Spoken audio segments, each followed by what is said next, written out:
Good morning all of us students. Welcome to Daffodils online classes. Myself Keshav Sharma from Daffodils School. जैसा कि आप जानते हैं कि पिछले कुछ दिनों से भारत देश में कोरोना महामारी एक भयंकर बीमारी का रूप ले चुकी है।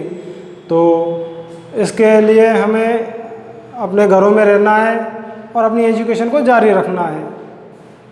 तो आइए आप और हम मिलके आज एक हिंदी का छोटा सा टॉपिक संधि का लेते हैं, जो कि 6वीं, 7वीं और 8वीं के लिए है। तो आइए शुरू करते हैं हम। तो पिछले वीडियो में हमने देखा था कि संधि के प्रकारों के बारे में, कि संधि कितने प्रकार की होती है और उसके भेदों के बारे में भी जाना था हमने। तो उससे आगे चलते हैं कि संधि कितने प्रकार की है। संधि हमने देखा था कि पिछले वीडियो में संधि 3 प्रकार की थी। तो संधि के नाम है, पहला है स्वर संधि, दूसरा है व्यंजन संधि और तीसरा है विसर्ग संधि। तो तीनों के जानकारी के बाद इनकी डेफिनेशंस पे आते हैं।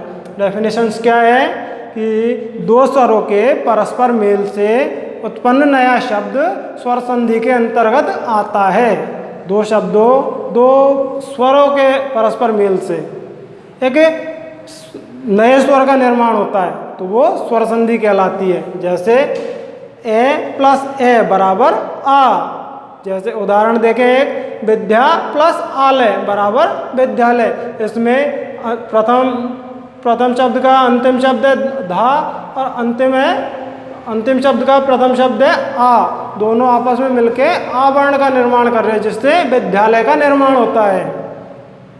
दूसरा है व्यंजन संधि। व्यंजन संधि क्या कहती है कि व्यंजन से स्वर या व्यंजन के मेल को उत्पन्न हुआ विकार व्यंजन संधि के कहलाता है।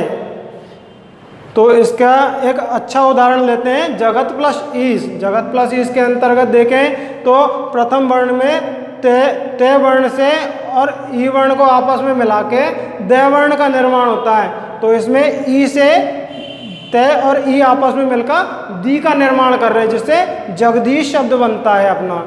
इसी प्रकार विसर्ग संधि की ओर चलते हैं। तो इसकी डेफिनेशन क्या है कि संधि में प्रस्तुत प्रथम शब्द के अंत में विसर्ग होना चाहिए और दूसरे शब्द के प्रारंभ में स्वर या कोई व्यंजन होना चाहिए।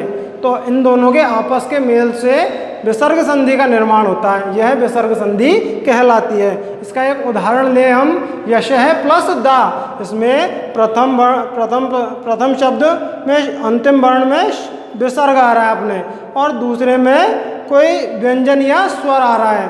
तो इन दोनों के विसर्ग और किसी व्यंजन या स्वर के आपस में मेल से ओ वर्ण का उच्चारण होता है, जिससे एक नया शब्द यशोदा का निर्माण होता है। इसी तरह आगे बढ़ते हैं हम। स्वर संधि में कुछ भाग होते हैं, जैसे कि स्वर संधि के हमने देखे यहाँ 5 भाग लिखे हुए हैं। कौन कौन से हैं? पहला है दीर्घ स्वर संधि, दूसरा है गुण स्वर संधि, तीसरा है वृद्धि स्वर संधि। इसी तरह आगे बढ़ते हुए चौथा है यण स्वर संधि और 5वां है अयादि स्वर संधि। तो यहाँ तक मैंने अभी आपको एक शॉर्ट वीडियो बना के आपको दिखाया है, जिसमें आपको संधि के बारे में जानकारी दी है और संधि के बाद में स्वर संधि के भागों को भी बताया है। तो इनके बारे में आपको जान के अच्छा लगा होगा और मैं आशा करता हूँ मैंने आज जो आपको पढ़ाया है शायद वो आपके अच्छे से समझ में आए। और यदि कुछ प्रॉब्लम्स हो तो वीडियो को बार बार देखें, और उसके बाद में यदि समझने में नहीं आए आपको तो आप संबंधित अध्यापक से व्हाट्सएप या कॉलिंग के जरिए संपर्क कर सकते हैं। तो stay home and stay safe. Thank you all of students.